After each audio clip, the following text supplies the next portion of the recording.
Bonjour, bienvenue à l'Atelier du Meeple, mon nom est Martin et aujourd'hui on fait quelque chose de spécial ensemble, on regarde les thématiques de jeux.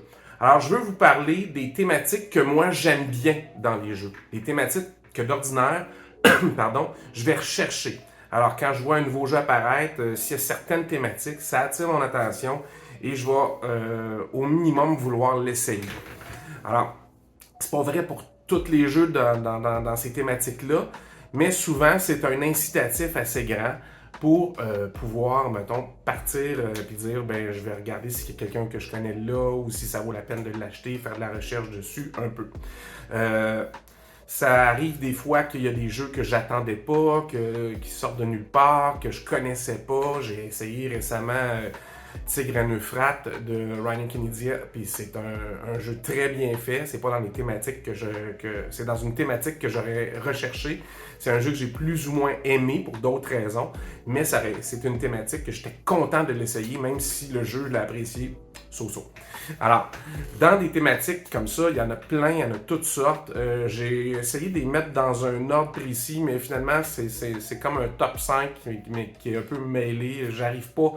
Il y en a un là, que j'ai mis en haut de la liste, que je pense que c'est celui que je vais aimer le plus. Mais je vous dirais que sur un top 5 comme ça, des fois, il y en a qui pourraient être interchangés dépendamment du jeu. Alors, on regarde ça ensemble, mais mon top 5 des thématiques que je recherche le plus dans les jeux de société.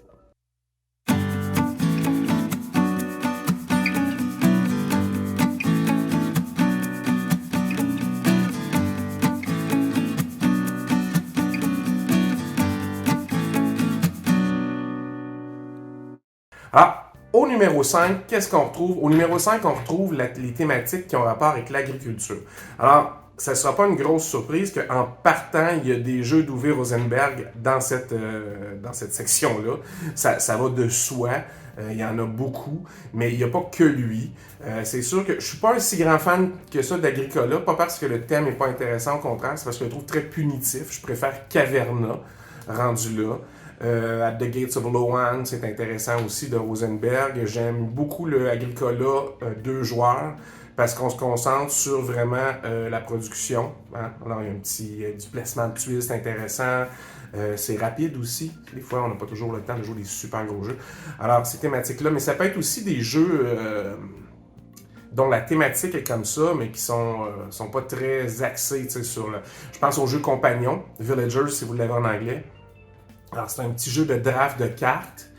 Et en fait, c'est celui qui est le plus riche à la fin, mais l'idée, c'est de reconstruire au Moyen Âge, après la peste noire, un village. Alors, vous accueillez les gens dans votre village, puis essayez d'avoir quelque chose de diversifié qui va vous faire un petit moteur économique, puis qui va vous faire gagner de l'argent tout au long de la partie. Alors, je pense que c'est vraiment très intéressant d'avoir un jeu comme celui-là dans sa collection. Compagnon, c'est un bon exemple, mais c'est pas le seul. Un de mes préférés de Rosenberg, que je joue pas souvent parce que c'est un 2 joueurs, mais c'est un gros jeu, c'est Terre d'Arles. Alors, dans Terre d'Arles, il y a une multitude de choix, presque autant dans la gloire d'Odin, et c'est quand même très, très, très intéressant. Fait, au numéro 5, la thématique de l'agriculture, tout simplement. Alors, au numéro 4, c'est plus niché peut-être, mais je vous dirais que c'est les thématiques animalières. Alors, j'ai beaucoup aimé jouer à Meadows. Je trouvais que c'était intéressant.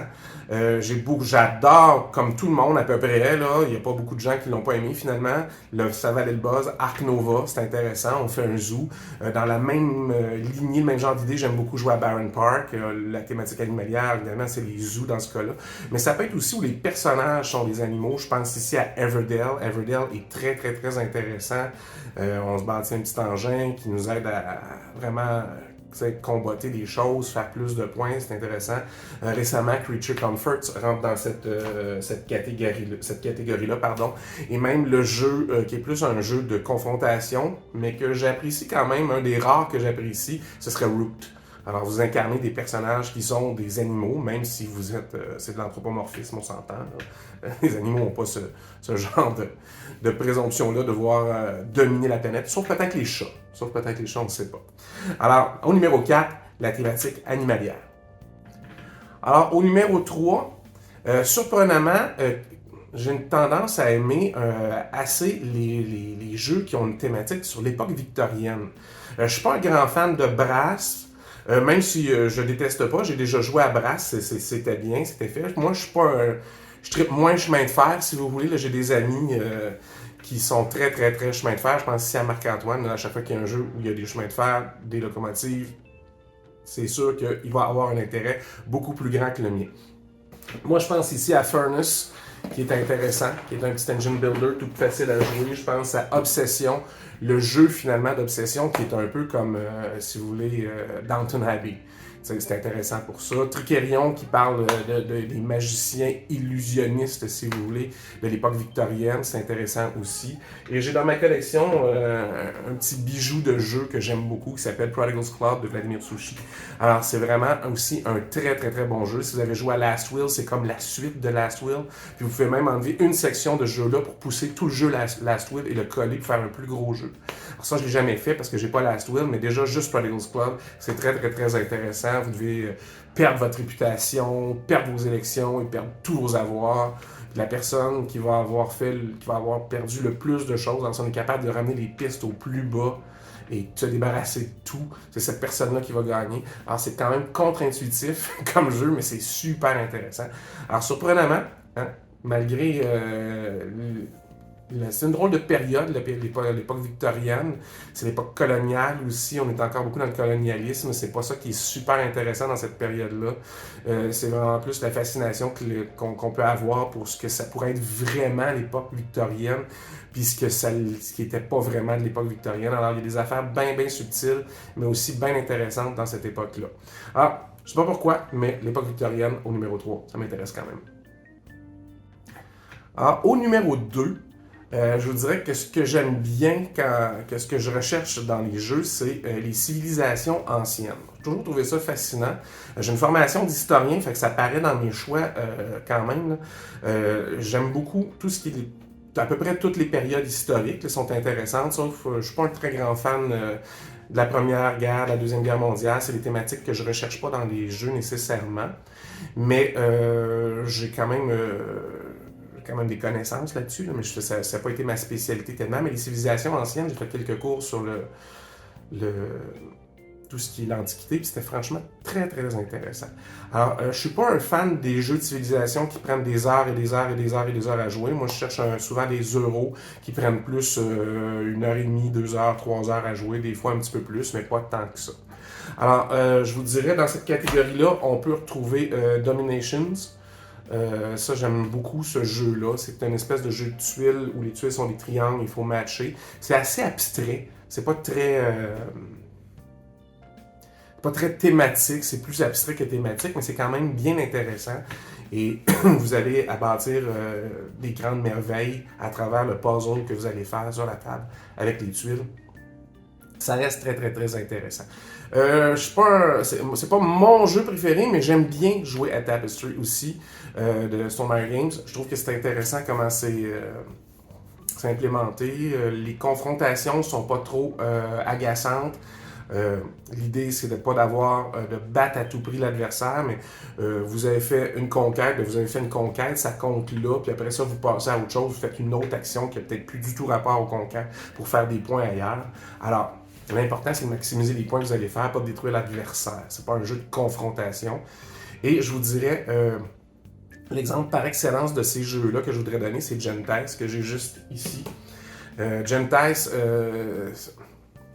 c'est un jeu tout à fait euro, mais c'est un jeu où vous devez entraîner la population à se spécialiser, à devenir des types d'artisans, à vous promener dans la Méditerranée. Je sais que c'est un thème qui revient souvent, mais dans Gentiles, c'est bien fait. Et c'est vraiment... c'est un jeu où les cartes qui vont sortir, que vous allez construire, qui vous donnent des nouvelles actions, c'est de la sélection d'actions. Puis c'est une façon de gérer le temps dans Gentiles qui est très intéressante parce que vous devez vraiment aller chercher une tuile qui est sur un plateau et vous la mettez sur votre ligne du temps à vous et elle vous dira si vous devez mettre 1 ou 2 ou 3 ou 4 sabliers en plus. Alors vous devez gérer le temps. C'est une façon d'implémenter le temps qui est très très bien fait dans Gentiles. Et vous devez vraiment suivre et gérer cette ligne du temps-là comme si c'était une ressource, le temps là-dedans. Alors c'est vraiment, vraiment, vraiment bien fait. Alors au numéro 2, c'est vraiment les civilisations anciennes. Alors, au numéro 1, ça ne sera pas une surprise pour personne, c'est encore un lien historique dans mes choix. C'est vraiment les villes historiques. Alors, dans les premiers jeux que j'ai joués avec des villes historiques, il y avait Istanbul, par exemple, qui est vraiment, on doit se déplacer sur un assemblage de tuiles qui peut être différent d'une fois à l'autre et récolter des rubis et la première personne qui atteint un certain nombre gagne.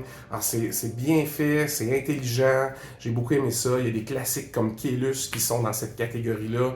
Keylus, moi j'ai pas joué à la version originale, j'ai joué à la version remixée, le 1307 je pense, qui est ici, et 1303, désolé. Alors, ça aussi c'est intéressant, Keylus, pour ça. Nevada City est un bon exemple. Chez Feld, j'adore, moi, jouer à Bruges. Bruges, vous avez à gérer et les dés et les cartes que vous allez choisir, pourquoi vous allez choisir cette carte-là, parce que c'est des cartes qui ont plusieurs utilités.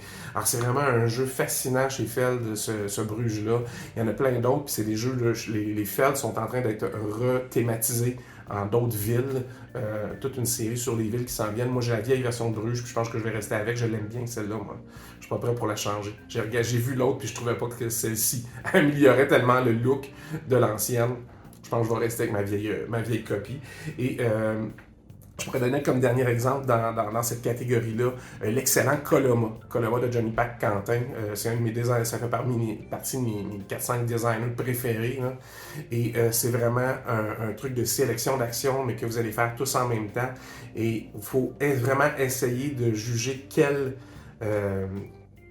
choix vont faire les autres, parce que vous voulez avoir le choix le plus unique possible, parce que si vous êtes plusieurs à choisir un choix, ben il y a un petit écriteau qui va se tasser devant le deuxième choix, puis vous pourrez juste faire une action, alors que si vous n'avez pas choisi ce que la majorité des gens ont choisi, bien là, tout d'un coup, vous allez avoir probablement accès à 2 actions. Alors, c'est vraiment bien fait. Ça se passe dans la colonisation du Far West aux États-Unis. Johnny Pac est originaire de tout ce coin-là, le Coloma, aux États-Unis, et il connaît bien, il a fait 3-4 jeux qui ont cette thématique-là. Alors ça paraît, c'est vraiment bien fait, c'est comme l'aboutissement de plusieurs autres jeux qui tournaient autour de cette thématique-là, qui sont tous vraiment concentrés là-dedans. Mais c'est aussi bon que Bruges, ça pourrait être Praga, Caputrini de Vladimir Suchy, encore une fois, qui est un autre excellent designer. Alors, c'est tous des jeux où ils se sont servis de ce qui est arrivé dans ces villes-là pour vraiment nous faire un jeu assez complet et assez intéressant. Alors vraiment, les villes, surtout si les villes qui ont où le côté historique de la ville est bien implémenté dans le jeu ou que c'est apparent, moi j'aime beaucoup. Alors c'était mon numéro 1, les villes. Alors, c'était mon top 5 de mes thématiques préférées dans les jeux de société. J'espère que ça vous a plu. Je vais revenir, la prochaine vidéo sera essentiellement sur les thématiques que j'aime pas, les thématiques que je ne recherche pas dans les jeux, même si j'en ai quelques-uns qui ont ces thématiques-là, je les garde pour d'autres raisons, probablement les mécanismes sont intéressants et tout ça, mais il y a certaines thématiques qui, surprenamment, ne m'accrochent pas, ne reviennent pas dans mes jeux, ou très très très très peu. Alors, on en reparle la prochaine fois. En attendant, amusez-vous!